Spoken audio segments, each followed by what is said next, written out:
বাবু, একটু দাঁড়ান। সকাল থেকে পেটে কিছু পড়েনি, দুটো টাকা দেবেন? প্রতিদিন তোমার এক কথা। তোমার কি হাত পা নাই নাকি? শরীরটা তো মোটামুটি সুস্থ দেখাচ্ছে, কাজ করতে পারো না? বাবুজি, কাজ তো খুঁজেছিলাম কিন্তু কেউ দেয়নি। এই গ্রামে কে চেনে আমাকে? কোনো পরিচয় নেই, কোনো ঠিকানা নেই আমার। পরিচয় নেই, ঠিকানা নেই, এসব বলে তো সারা জীবন বসে থাকা যায় না। দেখো আমি কত খাটি, ভোর 5টায় উঠি, রাত 10টায় বাড়ি ফিরি, তবু সংসার চালাতে হিমশিম খাই। তোমাদের মতো লোকগুলো আসলে অলস, কাজ করতে চাও না। ভিক্ষে করাটাই সহজ মনে হয়, তাই না? বাবু, আপনি যা ভাবছেন তা নয়। আমিও ঠিকই ভাবছি। যাও, কোথাও গিয়ে ইট ভাঙো, রিক্সা চালাও। পৃথিবীতে কাজের অভাব নেই, কাজ করবার ইচ্ছে থাকলে অভাব হয় না। বাবু, একটা কথা বলি, ইট ভাঙার কাজেও লোক নেয় চেনা জানা দেখে।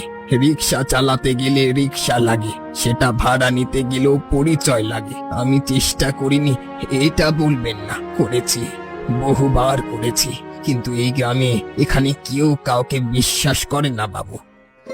এসব গল্প শুনবার আমার সময় নেই, ঠিক আছে? আমার নিজেরই জীবনে এত ঝামেলা যে অন্যের গল্প শুনবার ফুসরত নেই। তুমি যদি সত্যিই চাইতে তাহলে কিছু না কিছু হয়ে যেত, ইচ্ছাটাই নেই তোমার। আপনি ঠিক বলেছেন হয়তো, কিন্তু বাবুজি, একদিন যদি একটু সময় করেন তাহলে বলবো কেন এই ফুটপাতে বসে আছি। আজ যান, আপনার দেরি হচ্ছে।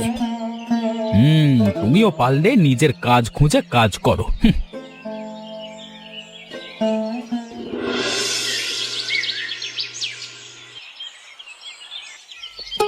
আজ বাজারে গিয়েছিলে?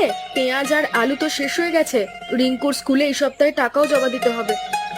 জানি সুনিতা, আমি সব জানি, কিন্তু মাসের মাঝামাঝি এসে পকেট আর কিছু থাকে না। মহাজনের কাছে কিছু টাকা ধার চাইবো ভাবছি, কিন্তু গত মাসেও চেয়েছিলাম। বারবার চাইলে চাকরিটাই যাবে এরপর। তুমি নিজেকে এত কষ্ট দিও না। আমি ভাবছি পাড়ার সেলাইয়ের কাজটা নিয়ে নি, যেটা মোড়লবাবুর উদ্যোগে গ্রামের অনেক মেয়েরা করছে। উনি তো বলেছিলেন মাসে 2-3 হাজার টাকা হাতে আসতে পারে। তোমাকে পরের বাড়ি কাজ করতে হবে এটা আমি ভাবতেও পারি না। আমি পুরুষ মানুষ, সংসার চালানোর দায়িত্ব আমার। আমি দ্বিগুণ পরিশ্রম করব, কিন্তু তুমি বাইরে যাবে না। এটা তো পরের বাড়ির কাজ না, আর তুমি একা সব বইবেই বা কেন? সুনিতা, তুমি বুঝবে না। লোকে কি বলবে? বলবে রাজেশ কুমারের বউ পরের বাড়ি সেলাই করে, মানে সংসার চালাতে পারে না লোকটা। আমার মান ইজ্জতের কথাটাও একটু ভাবো। মান ইজ্জত পেটে ভাত না থাকলে কেউ দেখে না। আর সেলাই করা তো কোনো ছোট কাজ নয়। কত মেয়ে নিজের পায়ে দাঁড়াচ্ছে এই কাজ করে। ঠিক আছে, পরে দেখা যাবে। আচ্ছা, তুমি জানো রাস্তার ওই ভিক্ষুক বুড়োটাকে? প্রতিদিন সকাল ওখানে বসে থাকে। ছাতাওয়ালা লোকটা? হ্যাঁ, চিনি তো। কেন? কিছু না, আজও টাকা চাইছিল। ওরকম সুস্থ শরীরে ভিক্ষে করে, মানে ও ভিক্ষে করে ভাবতেই রাগ হয়। আমরা এত কষ্ট করি আর ওরা হাত পেতে বসে থাকে। তুমি জানো লোকটা কেন ভিক্ষে করে? না জেনে এত রাগ করো কেন? জানবার কি দরকার? চোখে যা দেখছি সেটাই তো সত্যি। সুস্থ মানুষ রাস্তায় বসে হাত পাচ্ছে, ব্যাস এতটুকুই যথেষ্ট বোঝবার জন্য। সব সময় চোখে যা দেখা যায় সেটা পুরো সত্যি হয় না। ঘুমাই, চলো, কালকে ভোরে উঠতে হবে। দাদু, আজকে এসেছো? আজকে চাটনিটা ভালো হয়েছে। কাঁচা লাল মরিচ দিয়ে বানিয়েছি, দারুণ ঝাল হয়েছে। ছোট, তুমি তো আমাকে রোজ খাওয়াও, আমার কাছে তো টাকা নেই দেওয়ার, তবু তুমি কখনো না বলো না। দাদু, আমার কাছে বেশি কিছু নেই, কিন্তু দুটো ফুচকা তো দিতে পারি। তুমি তো আমার একমাত্র বন্ধু এখানে। আচ্ছা ছোট, আজ চাটনিতে কি দিয়েছো? গন্ধটা বড় ভালো লাগছে। আরে দাদু, আজকে বাজার থেকে একদম টাটকা কাঁচা লাল মরিচ পেয়েছি। রামলাল কাকু বলেছিল এই মরিচ দিয়ে চাটনি বানালে খদ্দের বাড়বে, তাই আজকে বেশি করে পেটেছি। তুমি খেয়ে দেখো কেমন হয়েছে বলো। দাও দেখি একটা, কিন্তু বেশি ঝাল দিও না, বুড়ো মানুষ তো, পেট সইবে না। তোমাকে কম ঝাল দেবো, চিন্তা করো না।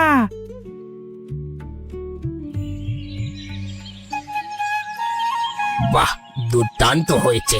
10 বছরের বাচ্চা একা এই গ্রাম থেকে এত ভালো ফুচকা বানাচ্ছে, ভাবাই যায় না। তবে শোনো, তুমি কিন্তু এই রাস্তায় সাবধানে থেকো। গ্রাম হলেও আজকাল শহরের মতো মাঝে মাঝে বড় বড় গাড়ি চলে, ওরা মানুষদের দেখে চালায় না। দাদু, তুমি চিন্তা করো না, কেউ ধরতে পারবে না আমাকে। আচ্ছা, লোকজন আছে, আমি আমার কাজটা করে নিই। আরে আজও এখানে বসে আছো? কালকে তো বললাম কাজ খোঁজো, তুমি কি আমার কথা কানেই নাও না? হ্যাঁ, বাবুজি, আপনার কথা শুনেছি। আপনি ভুল বলেননি হয়তো, কিন্তু আপনি তো আমাকে চেনেন না, তাহলে বিচার করবেন কি করে? বিচার? আমি কোনো বিচার করছি না। আমি চোখে যা দেখছি তাই বলছি। একটা সুস্থ মানুষ রাস্তায় বসে ভিক্ষে করছে, এটা তো লজ্জার ব্যাপার। বাবুজি, একটা কথা বলি, আমিও সকালে উঠে একসময় এই কাছের শহরে কাজে যেতাম। জীবন বড় অদ্ভুত বাবুজি, কখন কাকে কোথায় নিয়ে যায় কেউ জানে না। তুমি কাজে যেতে? সব ভিখিরি গল্প বানিয়ে বলে সহানুভূতি পেতে। গল্প বানানোর দরকার নেই আমার বাবুজি, গল্প বানায় তারা যাদের সত্যি বলার সাহস নেই। শোনো, আমার কাজে দেরি হচ্ছে। আমি তো আপনাকে আটকে রাখিনি বাবু, আপনি নিজে এসে নিজে কথা বলছেন। যান, আপনার কাজ করুন, কিন্তু একটা কথা মনে রাখবেন, আজ আপনি যেখানে আছেন কাল সেখানে নাও থাকতে পারেন। এটা কি হুমকি দিচ্ছ নাকি তুমি আমাকে? না না বাবুজি, এটা অভিজ্ঞতা। হুমকি দেওয়ার মতো কিছু নেই আমার কাছে। যার কিছু নেই সে হুমকি দেবে কি দিয়ে? ছোট, দাদু, দাদু তুমি ঠিক আছো? তোমার হাতে রক্ত পড়ছে। তুমি তুমি ঠিক আছো ছোট? কোথাও লাগেনি তো? আরে বাবা, কতবার বলেছি রাস্তা পার হওয়ার আগে দুদিকে দেখে নেবে। তুমি তো আমার একমাত্র আপনজন, তোমার কিছু হলে আমি কি করতাম বলো তো? দাদু, আমার ঠেলা, আমার সব ফুচকা নষ্ট হয়ে গেল। কালকে কি বেচবো? আর ওই গাড়িওয়ালা থামলো না। এত বড় গাড়ি, এত টাকার গাড়ি, একবার দাঁড়ানোর সময়ও হলো না ওর। ঠেলা ঠিক হয়ে যাবে, ফুচকা আবার বানাবে। তুমি বেঁচে আছো, এটাই সবচেয়ে বড় কথা। কিন্তু দাদু, ঠেলা ঠিক করতেও তো টাকা লাগবে। আমার কাছে তো জমানো কিচ্ছু নেই। কালকে থেকে কি করব? কাল দেখা যাবে ছোট, আজ তুমি বেঁচে আছো, আমি বেঁচে আছি, এটাই অনেক। দাদু, তোমার হাতটা দেখাও। অনেক কেটে গেছে তো। চলো ওষুধের দোকানে যাই। আরে ওটা কিছু না, একটু ছেড়ে গেছে, কাপড় দিয়ে বেঁধে রাখলেই হবে। ওষুধের দোকানে টাকা খরচ করার দরকার নেই।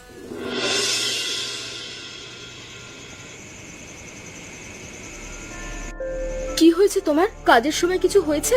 মহাজনের সঙ্গে আমার ঝামেলা হলো নাকি? খাবার ঠান্ডা হয়ে যাচ্ছে, এসো খেয়ে নাও। সুনিতা, আজকে একটা জিনিস দেখলাম যেটা আমাকে ভেতর থেকে নাড়িয়ে দিয়েছে। সে ভিক্ষুকটা যাকে আমি প্রতিদিন অপমান করে অলস বলি, সে আজকে একটা বাচ্চার জীবন বাঁচিয়েছে। একটা গাড়ি ছুটে এসে চাপা দিয়ে যাচ্ছিল ছেলেটাকে। বুড়োটা দৌড়ে গিয়ে ছেলেটাকে টেনে সরিয়ে আনলো। নিজের হাতে চোট লেগেছে, রক্ত পড়ছে, কিন্তু ছেলেটার যত্ন নিচ্ছিল গো।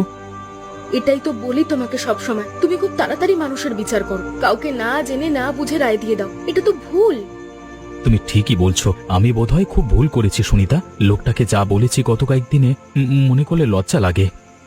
তুমি কি দেখেছো সে কতটা আঘাত পেয়েছে? হাত কেটে গেছে বেশ, কিন্তু সেটার চেয়ে যেটা আমাকে আরো ধাক্কা দিল, সে ছেলেটাকে আদর করে নিয়েছে কত আপন করে, সামান্য একটা ভিখিরি হয়ে। আমাদের তবু ঘর বাড়ি আছে, কিন্তু আমরা কাউকে আপন করতে পারলাম না। আমি তোমাকে বলছি, কাল গিয়ে কথা বলো ওর সঙ্গে। হ্যাঁ, কালকে যাব, জানতেই হবে ওর গল্পটা আসলে কি। আর আর তুমি আগে যে সেলাইয়ের কাজের কথাটা বলেছিলে সেটা করো। তুমি ঠিকই বলেছিলে, আমি ভুল ভাবছিলাম। এটা যে বুঝতে পেরেছো আমি এতেই খুব খুশি। এখন এসো খেয়ে নাও। শুনুন, কালকে যা হয়েছে আমি দেখেছি সব। আপনি ওই বাচ্চাটাকে বাঁচালেন, আপনার হাত ঠিক আছে? বাবু, আপনি আমার সাথে কথা বলছেন এত ভালো করে, আমাকে আপনি বলছেন? আরে ও কিছু না, সামান্য ছড়ে গেছে। ছোট ঠিক আছে, সেটাই বড় কথা। এটা আমার বউ পাঠিয়েছে, বলল আপনার জন্য নিয়ে যেতে। বাবু, আপনি দুঃখ পাবেন না। বাইরে থেকে আমাকে দেখে যে কেউ তাই ভাবে, যা আপনি ভেবেছেন। দোষ আপনার নয়। না, দোষ আমারই। আমার না জেনে রায় দেওয়া উচিত হয়নি। আপনি কালকে কিছু বলছিলেন, আপনিও একসময় কাজ করতেন, সেটা কি সত্যি? সে গল্প অনেক লম্বা, আপনার কাজ আছে, যান এখন। আপনি আজ যে এসেছেন, যেভাবে কথা বলছেন, এইটুকুই আমার জন্য অনেক। সত্যি বলছি, অনেকদিন পর কেউ আমার সাথে মানুষের মতো কথা বলল। না, আমি শুনতে চাই। আজকে সন্ধ্যায় আমি আসব, আপনি এখানে থাকবেন? আমি আর কোথায় যাব বাপুজি, এই রাস্তাটাই আমার ঠিকানা। বলুন, আপনার আসল গল্পটা কি? বাবুজি, আমি ভোলানাথ সেন। এক সময় ডাক বিভাগে কাজ করতাম, চিঠি দিতাম, টাকার হিসেব রাখতাম। পাড়ার লোকে বলতো ভোলা ডাক বাবু। বউ ছিল, একটা মেয়ে ছিল আমার, নাম সুমিত্রা। তারপর বউ অসুখে পড়লো। প্রথমে বুঝতেই পারিনি, ভেবেছিলাম সাধারণ দুর্বলতা। যখন বুঝলাম কঠিন রোগ, সারবে না, তখন অনেক দেরি হয়ে গেছে। চিকিৎসায় যা ছিল সব গেল। মহাজনের কাছে থেকে ধার করলাম। প্রতি মাসে ধারের অঙ্ক বাড়ে, আমার বেতন সেই একই থেকে যায়। শেষ হয়ে গেল এক সময়। আর আপনার মেয়ে? মেয়েকে বাঁচানোর জন্য আত্মীয়দের কাছে পাঠিয়ে দিলাম। ভেবেছিলাম কয়েকদিন পর সব ঠিক করে ফিরিয়ে আনবো, কিন্তু মহাজনের ঋণ শোধ করতে গিয়ে চাকরি থেকে অনুপস্থিত থাকলাম বেশি দিন। ফলে চাকরিও গেল, ঋণ বাড়তে থাকলো। আত্মীয়রা মেয়েকে ফেরত দিল না, বলল তুমি কি খাওয়াবে। শেষে তারা মেয়ের বিয়ে দিয়ে দিল অনেক দূর গ্রামে। আমি জানতেও পারিনি। একদিন গিয়ে দেখি বাড়ি বন্ধ। পাড়ার লোক বলল সুমিত্রার বিয়ে হয়ে গেছে। কোথায় গেছে কেউ ঠিক জানে না। তারপর শুধু এই রাস্তায় আর এই ছাতাটা সম্বল আমার। এই ছাতাটা আমার বউয়ের শেষ স্মৃতি। এটা ছাড়া আমার কাছে আর কিছুই নেই। সুমিত্রাকে খোঁজেননি? খুঁজেছি বাবুজি, পায়ে হেঁটে 3টা গ্রাম ঘুরেছি। কাউকে জিজ্ঞাসা করলে বলে চিনি না। এত বড় দেশে একটা মেয়েকে খুঁজে বের করা তো আমার মতো মানুষের পক্ষে সম্ভব না। থানায় গিয়েছিলাম একবার, পুলিশ বলল তোমারটা পরে দেখব। সেই দিন আর আসেনি। আমি সত্যিই জানতাম না। আপনাকে যা বলেছি তার জন্য আমাকে ক্ষমা করে দিন। ছেড়ে দিন বাবু, জীবন সবাইকে শেখায়। আপনি আমাকে দেখুন, ময়লা ধুতি আর ভাঙা ছাতা নিয়ে বসে আছি, কিন্তু ভেতরে যে আমার বড় কষ্ট বাবু। প্রতিটা সকালে উঠে ওই ছোটুর মুখটা দেখলে নিজের মেয়ের কথা মনে পড়ে, আর তখন আর মরতে ইচ্ছে করে না। এই ছেলে, এদিকে আয়। একটু জল আছে? নোংরা হয়ে গেছে, একটু ধুতে হবে। আপনি সেদিন এই গাড়ি চালাচ্ছিলেন তাই না? সেদিন মানে কোন দিন? যেদিন বৃষ্টি হচ্ছিল রাতে, আপনার গাড়ি আমার ঠেলায় ধাক্কা মারলো। আমি প্রায় চাপা পড়ছিলাম। আমার ভোলানাথ দাদু আমাকে টেনে সরিয়ে না আনলে আমি আজকে বেঁচে থাকতাম না। আপনি গাড়ি থামাননি, একবারও ফিরেও তাকাননি। সে তুই ছিলি? দেখ, বৃষ্টি পড়ছিল, আমি দেখতে পাইনি। আর তুই তো বেঁচে আছিস, তাই ব্যাপারটা অত ভাবিস না। কি বলছেন? তাছাড়া আমার ঠেলা ভেঙে গেছিল, আমার 3 দিনের রোজগার চলে গেছে, দাদুর হাত কেটে গেছে। আপনি না থেমে চলে গেলেন। আপনাদের কাছে আমার জীবনটা কি কিছুই না? আমরা গরিব বলে আমাদের উপর দিয়ে গাড়ি চালাবেন, আর আমরা কিছু বলতেও পারবো না। তুই বেশি কথা বলছিস। তুই জানিস আমি কে? আমার বাবা ঠাকুর প্রতাপ সিং। এই অঞ্চলে তার নাম শুনলে মানুষ ভয়ে কাঁপে। আপনার বাবা যেই হন, আপনি আমাকে মারতে মারতে চলে গেছিলেন সেটা আমি জানি। ঠিক আছে, এই নে ক্ষতিপূরণ। আর বেশি বক বক করবি না। আমার টাকা লাগবে না, দাদুকে গিয়ে ক্ষমা চান। ওর হাতটা এখনো ব্যান্ডেজ করা আছে, পুরনো কাপড়ের ব্যান্ডেজ, কারণ ডাক্তারের কাছে যাওয়ার টাকা নেই ওর। যা তো। কি হয়েছে? এমন মুখ করে দাঁড়িয়ে আছিস কেন? কোনো সমস্যা? বাবা, একটা ঘটনা হয়েছিল কদিন আগে। বৃষ্টির দিনে আমি না গাড়ি চালাচ্ছিলাম একটু জোরে। একটা ফুচকাওয়ালা ছোট বাচ্চার ঠেলায় ধাক্কা লেগেছিল। বাচ্চাটা প্রায় চলেই যাচ্ছিল গাড়ির নিচে। একজন ভিক্ষুক বুড়ো ওকে সরিয়ে দিয়েছে, নইলে সর্বনাশ হতো। কি, তুই একটা বাচ্চাকে চাপা দিয়েছিলি আর গাড়ি না থামিয়ে চলে এসেছিস? বিক্রম, শহরে পড়তে গিয়ে তুই কি শিখেছিস? আমি তোকে লেখাপড়া শেখাতে পাঠিয়েছিলাম, গরিবদের ওপর গাড়ি চালাতে না। আমাদের ঠাকুর পরিবারকে এই গ্রামের মানুষ সম্মান করে, কারণ তাদের উপর অত্যাচার করি না আমরা। বাবা, ইচ্ছে করে হয়নি, বৃষ্টিতে দেখতে পাইনি। একটা প্রাণ যাচ্ছিল, তুই থামিয়ে দেখতিস কি হয়েছে? তুই পালিয়ে এসেছিস বিক্রম, এটা সবচেয়ে বড় অপরাধ আর কাপুরুষের কাজ। আমি আমার ছেলেকে কাপুরুষের মতো দেখতে চাই না। বাবা, আমি আজ বাচ্চাটার সঙ্গে দেখা করেছি, টাকা দিতে চেয়েছিলাম, নেয়নি। একটা 10 বছরের বাচ্চা তোকে শেখাচ্ছে কি করতে হবে, এটা ভেবে দেখ একবার। কাল সকালে তুই আমার সঙ্গে যাবি, সেই বুড়ো ভিক্ষুক আর বাচ্চাটাকে খুঁজে বের করবি, তাদের কাছে মাপ চাইবি, আর যা ক্ষতি হয়েছে তা পুষিয়ে দিবি। আর সেই বুড়োটার খোঁজ নিতে হবে। যে মানুষ নিজের জীবন বাজি রেখে অন্যকে বাঁচায়, সে সাধারণ মানুষ নয়। ঠিক আছে বাবা। আর শোন, গাড়ির চাবি আমাকে দিয়ে যা। যতদিন না তুই বুঝতে শিখছিস যে গাড়ি চালানো মানে দায়িত্ব, ততদিন গাড়ি আমার কাছে থাকবে। আপনি ভোলানাথজি? আমি আমার গাড়িটা বৃষ্টির রাতে ছোটুর ঠেলায় ধাক্কা মেরেছিল, আমি ক্ষমা চাইতে এসেছি। আমি গাড়ি থামাইনি, সেটা আমার সবচেয়ে বড় ভুল ছিল। আপনি না থাকলে আজ সেই বাচ্চাটা হয়তো মারা যেত। আপনারা কে? আমি ঠাকুর প্রতাপ সিং, আমার ছেলে বিক্রম। ভোলানাথজি, আমার ছেলে বড় ভুল করেছে, আমি তার হয়ে আপনার কাছে ক্ষমা চাইছি, আর কিছু সাহায্য করতে চাই আমরা। বাবু, আপনি ভালো মানুষ, আপনার ছেলেও ভুল বুঝতে পেরেছে, কিন্তু আমি আপনার দয়া নেব না। আপনি মনে কিছু করবেন না, কিন্তু আমি এতদিনে শিখেছি যতটুকু আছে ততটুকু নিয়ে সন্তুষ্ট থাকতে হয়। আর আমার এই রাস্তাটুকু আছে, তাই কোনো কিছু নেওয়া আমার পক্ষে সম্ভব না। কিন্তু ভোলানাথজি, আপনি তো রাস্তায় থাকছেন, এটা কোনো জীবন না। আমরা তো ভালো করতে চাইছি। বাবু, তুমি ভালো করতে চাইছো সেটা আমি বুঝি, কিন্তু ভালো করা আর দয়া করা দুটো আলাদা জিনিস। তুমি যদি সত্যি ভালো করতে চাও, তাহলে এরপর থেকে গাড়ি আসতে চালিও, এটুকুই যথেষ্ট। আমি তো দয়া করছি না, আমি একটা ঋণ শোধ করতে চাইছি, আমার ছেলের ভুলের ঋণ। আপনি একটা জীবন বাঁচিয়েছেন, সেটা কোনো ছোট কথা নয়। আপনাকে কিছু দেওয়া আমার কর্তব্য, দয়া বলবেন না একে। ঠাকুরজি, আপনার কথা আমি বুঝি, আর আপনার মনটাও ভালো, সেটাও দেখতে পাচ্ছি, কিন্তু এটাই আমার জীবন। এই রাস্তা, এই ফুটপাত, এই ভাঙা ছাদ, এটাই আমার দুনিয়া। এখান থেকে আমি কোথাও যাব না। আর তাছাড়া সেদিন আমি কোনো পুরস্কার পাওয়ার জন্য ছোটকে বাঁচাইনি। আপনি অসাধারণ মানুষ ভোলানাথজি। না, আমি অসাধারণ না।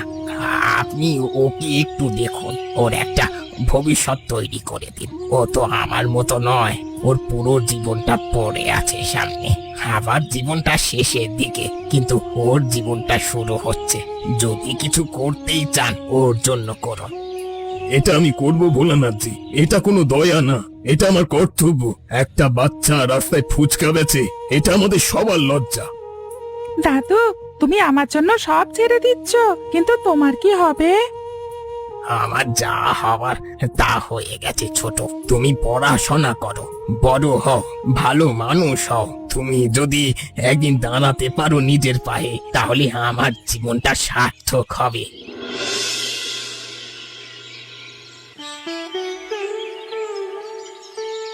ছোটকে তো দেখে চেনাই যাচ্ছে না, একদম সাহেব লাগছে। দেখছেন বাবু, আমার নাতি, মানে আমার ছোট স্কুলে যাচ্ছে। আমার কিচ্ছু না হোক, এই ছেলেটা বড় হবে, এটা ভাবলেই বুকের ভেতরটা ভরে যায়। ছোটু, স্কুল কেমন লাগছে? ভালো লাগছে রাজেশ কাকু। আমি এই ফুচকা বেচা ছাড়বো না, কিন্তু ছুটির দিনে বেচবো। দাদুকে তো খাওয়াতে হবে, তাই না? আর আমার ফুচকা কাঁচা লাল মরিচের চাটনি দিয়ে সবাই পছন্দ করে, সেটা তো বন্ধ করা যায় না। ভোলানাথজি, আপনি কিন্তু ঠাকুরজির সাহায্য নিতে পারতেন, কেন নিলেন না? আপনার জীবনটা একটু সহজ হতো। বাবুজি, সহজ জীবনের লোভে আমি আমার জীবন ছাড়বো কেন? দেখুন, আমি হারিয়েছি অনেক কিছু, বউ, মেয়ে, চাকরি, ঘরবাড়ি, কিন্তু কারো কাছে হাত পাতা আর কারো দয়ায় বাঁচা, এই দুটোর মধ্যে আকাশ পাতাল তফাৎ বাবুজি। ভিক্ষে আমি নিজের ইচ্ছে করি, কিন্তু কারো দয়া নিলে সারা জীবন সেই বোঝা বইতে হয়। আমি বুড়ো বয়সে নতুন বোঝা চাই না বাবু। কিন্তু শীতকাল আসছে, রাস্তায় রাত কাটানো কঠিন হবে। শীতকাল আগেও এসেছে বাবুজি, পার করেছি। একটা চাদর পেলে হয়ে যায়। ভোলানাথজি, আমি আপনার মতো মানুষ আর দেখিনি। আমি আপনাকে অলস ভেবেছিলাম, সমাজের বোঝা বলেছিলাম, কিন্তু আপনি তো আমার চেয়ে অনেক ধনী মনের দিক থেকে। চাইলে সবাই তার নিজের নিজের জায়গা থেকে এমনি হতে পারে। সত্যি কথা যে আপনি আমাকে শিখিয়ে দিলেন, বাইরে থেকে যা দেখা যায় সত্যি সব সময় তাই হয় না। অনেক কিছু শিখলাম আপনার থেকে। হয়তো আপনার গল্প যারা শুনবে, যারা দেখবে, তারাও আপনার থেকে অনেক কিছু শিখবে।